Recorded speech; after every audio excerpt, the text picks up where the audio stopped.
Honored and humbled to introduce our next speaker, Professor Ruth Lapidoth.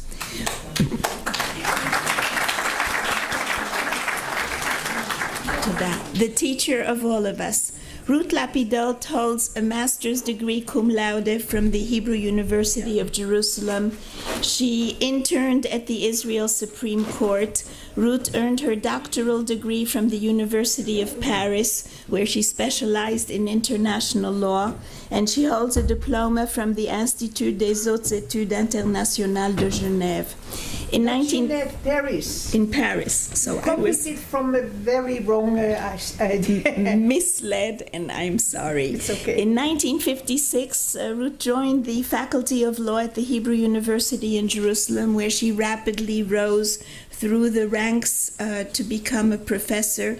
She has taught numerous courses in international law, the various fields. When I first came to Israel, everybody said, come to Chasinuyot, and I didn't know what it meant. It means diplomatic immunity. So this was one of the first courses that I studied with Professor Lapidoth. And she has published dozens of books and articles in the field in many languages, all of which she speaks perfectly. Ruth Lapidoth has served as a member of diplomatic delegations to the UN General Assembly and to various international committees. She participated in the negotiations in the peace treaty between Israel and Egypt and for the establishment of the multinational force and observers in the Sinai. She served as legal advisor to the Israel Foreign Ministry, and in 1988 she was a member of, as many of us sitting in this room, of the arbitration team that resolved the Taba border dispute between Israel and Egypt. Ruth was an arbitrator. We were on the Israeli side. Her many awards include the American Society of International Law Award for Prominent Women in International Law, the Edna and Oscar Gass Prize for her contribution to the study of Jerusalem, an Israel Bar Award for her special achievement in the academic study of law, and the coveted Israel Prize, Pras Yisrael, for her legal research in 2006. On a personal level, I am privileged to introduce Professor Lapidoth, who was my supervisor for my doctoral dissertation and opened up the door for me to be allowed to participate in many of the international law activities that have faced the state of Israel. Ruth could have lectured on any topic, on any aspects of Jerusalem. Today we will hear Professor Lapidoth's lecture on Jerusalem, Problem of Sovereignty. Thank you, Ruth.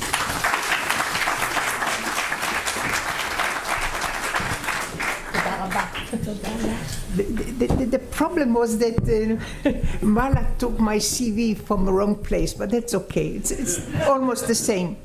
Before I start to speak to you, I want to apologize for doing it while I'm seated. But you know, if I had gone there, I would have been thinking about my knee that hurts and not about Jerusalem.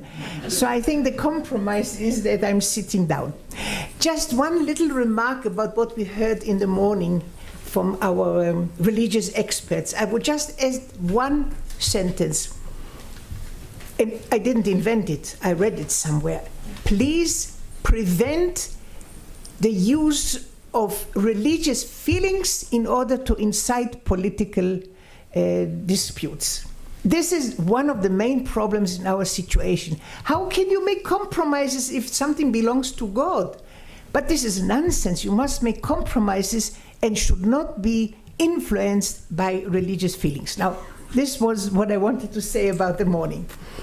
I'm very lucky that I don't have to speak about existing law, like as my friend Guy had to do. My subject is a little bit more abstract, namely the question of how can we solve the problem of sovereignty in Jerusalem in the future. You see, Jerusalem, once the negotiations will start on Jerusalem, and I hope it will happen sometime, there will be many difficult questions. First of all, the question of the conflicting national aspirations. There will be the question of the holy places. their definition, their list, their status, the regime of the old city, the problem of security, the problem of local administration. All these questions somehow relate to the problem of sovereignty. Therefore, I thought it might be helpful to think a little bit about this basic question of sovereignty. Now, with your kind permission, what I would do is give a few introductory remarks about what people think of sovereignty. Then we give a short historical summary of the notion of sovereignty in the last 2 decades. And then we will see the changes that have occurred in this century and how we can use these changes in order to think a little bit more positively about the future of Jerusalem. Now, one of the experts of sovereignty, a book which was published in 2015, I think. First of all, he says that sovereignty belongs to human rights, full stop. Not to states, but to human rights. And what is interesting for me, he says, everybody has a different opinion of what is sovereignty in certain times and in certain circumstances. That there does not exist an accepted definition of sovereignty. We will come back to this in a few moments. With regard to the opinions on sovereignty, may I quote Professor Louis Henkin, alav shalom, from New York, who said, sovereignty is a bad word because it has pushed states to illegal occupations and to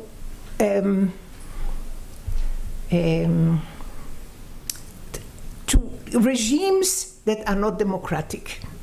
And he also adds, which is very interesting, it has caused states, instead of thinking logically, to just use a catchword in order to give an answer to something to which they didn't have the courage really to look at it more properly. As I just mentioned, another professor recently said, sovereignty, human rights. Another one said, sovereignty may be the principle of the rule of law. So there are so many opinions that whatever you think and whatever you want, you can find a basis for it. So before we go and try to see what is sovereignty, I'll give you a little short historical introduction. The notion of sovereignty actually was used at the end of the Middle Ages when the local rulers wanted to get rid of the influence of the Pope and of the Emperor. They wanted to be free from them. And they also wanted to be free from local smaller rulers which had direct contact with the population. So they invented the idea of sovereignty. The first person who wrote an interesting and logical discussion of sovereignty was Jean Bodin in the 17th century. And he mentioned that sovereignty means that the state, or the ruler of the state, has full powers to rule, and he has the power to make laws and to change laws. But Bodin was careful. He said everything is subject to international law. He didn't say international law, he used different words, but this is the idea.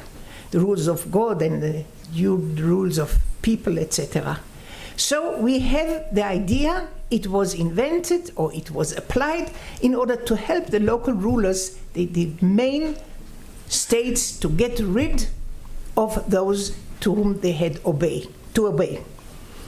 But unfortunately, in the 17th century, this notion became much more extreme. Mainly, you take the book of Hobbes, the Leviathan, and you see the state has all powers, not limited by anything, does not have to take into consideration the rights of other states, is not subject to any other rules, which means not to international law. And this was a very negative development of the notion of sovereignty. Fortunately, in the 20th century, things changed again. Namely, why did things change? The notion became much more moderate. There were developments both within the states and between the states. Within the states, we have two important developments. First of all, the democratization. The sovereign is not anymore the ruler. The sovereign is the people or the nation, people in the United States, nation in France, parliament in England, etc. Secondly, the development of the federal state. Because in a federal state, you have two rulers, you have two different people to whom you have to obey. So there must have been some kind of division. You know, there's a lot of written on this matter in the Federalist Papers of the United States. It's very interesting. But I have to be. You are hungry, so I won't overgo my time limit. So we have democratization and federalism within the state. Between the states, we have the development of the notion of the international protection of human rights, the notion that you may not use force whenever you feel like it, and also the development of the principle of the right of people to self-determination. All these are notions that practically limit the notion of sovereignty. Which means that already 100 years ago, the notion became a little bit more moderate, and nowadays we have many different systems which really contradict the absolute meaning of sovereignty. And we'll come to this in a moment after we discuss the notion of sovereignty. So after this short introduction, let us move on. As I said, one professor said, everybody has different notions of sovereignty at different times of his life. But still, we will try, I will try to give you a general notion of what is nowadays meant by the term sovereignty. It means that sovereignty goes together with state. These are two notions that are always used together.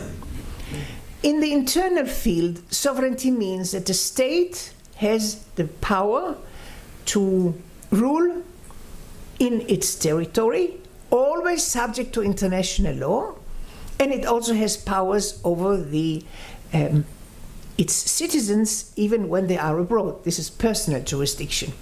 Of course, all these powers are limited by international law. Just to give an example, that foreign diplomats are not completely subject to the jurisdiction of the courts. On the other hand, in the international sphere, we mentioned already the development of the notion of that you may not use force as much as you like, and there is the interdependence of states. There is what they now call globalization, and in particular I would like to mention not only the economic interdependence, but also the freedom and ease of communication, which makes sovereignty a little bit more limited. So what remains of sovereignty in the international sphere is that the state is a full and original subject of international law, and that it is not subject to the rule of any other state, which does not mean that it cannot make agreements and be member of international organizations which limit practically its powers and its jurisdiction. The question is what kind of powers, no, I'll leave that aside because you are hungry. So we have now a short list, or a short, I wouldn't call it a definition, perhaps a description of what sovereignty means nowadays, in my eyes. I'm sure that other people have other ideas. And now we come to the question, what happened to this notion of sovereignty in the last century? It was so limited, it was so moderated, that we have now various limited notions of sovereignty. For instance, we have what we call, and I like this most because I like the law of the sea, we have functional sovereignty. This is a notion taken from the law of the sea. In the law of the sea, we have the principle that in certain areas which are in the sea, beyond the coast of the state has certain powers. And in what we call the exclusive economic zone, the state has functional sovereignty, which means sovereignty in order to do certain things, especially to do research and to exploit the economic area. So this is a new notion, and I think it can be very, very helpful in our situation. Another notion that I wanted to mention is the difference between de jure sovereignty and de facto sovereignty. And here I always give the example of the Panama Canal. Panama Canal is part of Panama. But since from 1903 until 1979 or something like that, I'm sure that Mala knows better than me, this area, although part of Panama, was practically under the rule of the United States because of the Panama Canal. So the United States had de facto sovereignty, Panama had de jure sovereignty. Another notion that I would like to mention is what we call joint sovereignty or shared sovereignty. In the past, we used to call it condominium, but nowadays condominium, I think, is more applied to apartments. Condominium we had in the Nouvelle Hebrides, in the New Hebrides Islands that are now Vanuatu, it was England and France, who had joint sovereignty over these islands. Now this area is of course independent, and there was the case of Sudan and, no, not Sudan, on the contrary, Egypt and England, who had joint sovereignty over the Sudan. And this ended in 1955 when the Sudan became independent again. So we have already in that time joint sovereignty. All this in addition to what we have said earlier about federalism, where you have two powers, two governments, and you have to obey both of them. Another notion which I would mention is, now when I said condominium, today we would call it shared sovereignty or joint sovereignty. And this is also a very important notion for us. Another expression that I have read is souveraineté association. I think there's a contradiction in terms, but they use it because it's good. It's good for Quebec. Quebec in Canada doesn't like to be under the sovereignty of Canada, so they have souveraineté association, and it works, it helps. You can also use the term differential sovereignty, which can mean anything that you want. Another expression which I think is very helpful is cooperative sovereignty. Cooperative sovereignty is the notion usually applied for questions of the environment, because a state cannot deal with its environment, with the water and the air, without doing it together with its neighbors, because water and air don't know the borders, neither armistice borders or ceasefire borders, nothing. They are just there. So you have to have, and there's a whole book written on that subject of cooperative sovereignty, which applies mainly in matters of protection of the environment. Now, I won't keep you, don't worry. I could keep you until midnight because on sovereignty I can speak a lot. But Mala would not allow me. Mala was an excellent pupil, by the way, and she wrote an excellent PhD thesis on multilingual agreements. Nahon? Yes, she was excellent. She still is.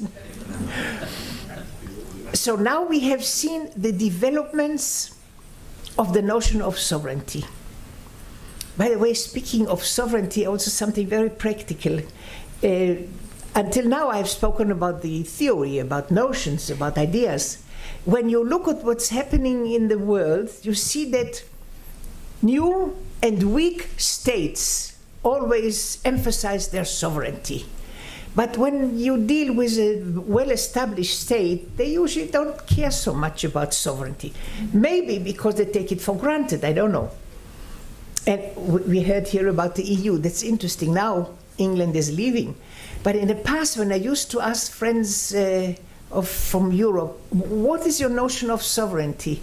And when I asked British colleagues, they said sovereignty is important, and sovereignty, sovereignty, sovereignty. When I spoke to those from the continent, they said, sovereignty.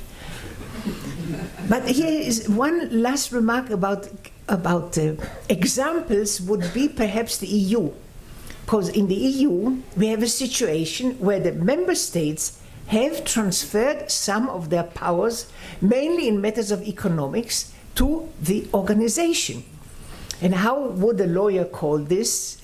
A lawyer must always find a name for everything. In one case, in one article, I saw the word a joint administration of the pooled sovereignty. Very nice. In another article, a German one, they spoke of the Fusion der Souveränität, which means fusion of the sovereignty or a pooled sovereignty in those matters in which the powers have been transferred to the EU.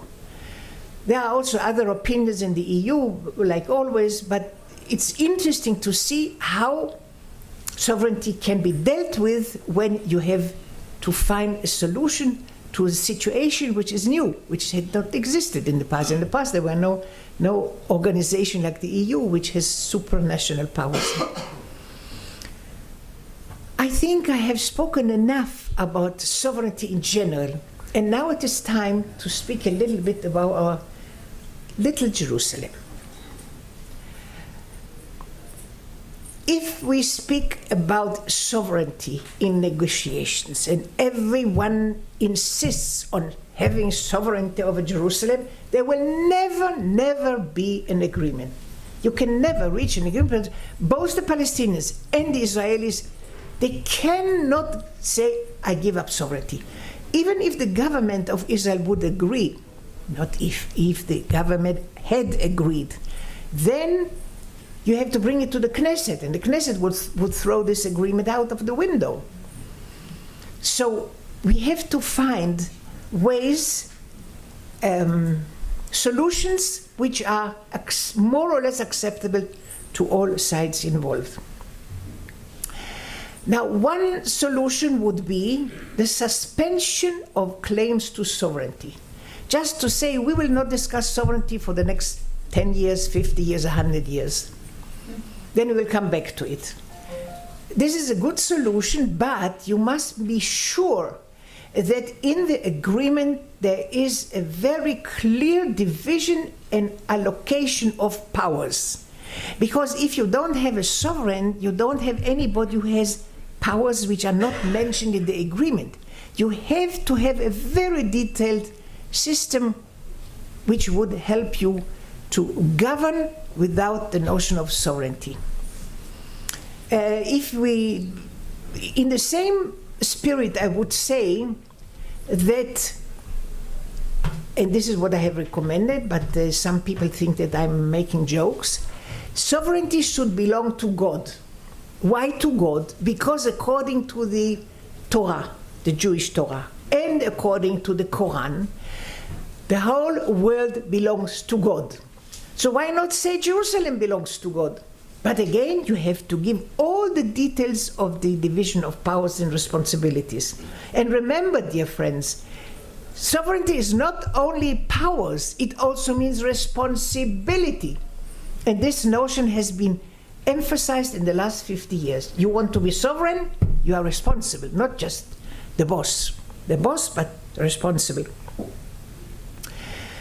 This notion of sovereignty to God, I thought I had invented it, but I have not, because before me, the late King Hussein of Jordan had made this, had expressed this idea, and some people make fun. I remember once I spoke in a lecture in Jerusalem, and one of the former prime ministers said, "Which God do you have in mind?" I told him, I don't mind which one. From my point of view, it can be Buddha if you wish, but it should not belong to the parties. Now, this is one proposal. Of course, and this is very important, if we deal with sovereignty in Jerusalem, and we know that the notion is very complicated, because people have a strong feeling about sovereignty. They think that is something which they cannot give up. there could be different solutions for different parts of Jerusalem. This notion of belonging to God can apply in particular to the old city and to the holy places. By the way, there is a proposal by Ami Ayalon and Sari Nusseibeh. A few years ago, they had some proposals and they said no sovereignty over holy places. Holy places, you can agree on administration, but not on sovereignty because you can never reach an agreement. Another solution for other parts of the city could be, yes, one party has sovereignty, but this sovereignty is subject to various limitations, and you have to write the limitations very clearly into the text.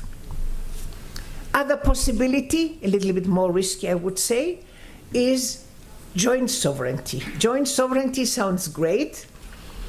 And again, here I'm quoting Sari Nusseibeh, who once said, joint sovereignty, then you can change a little bit the contents of this joint sovereignty according to the areas about which you speak. More sovereignty for the Jews in this area, more sovereignty for the Arabs in the other areas.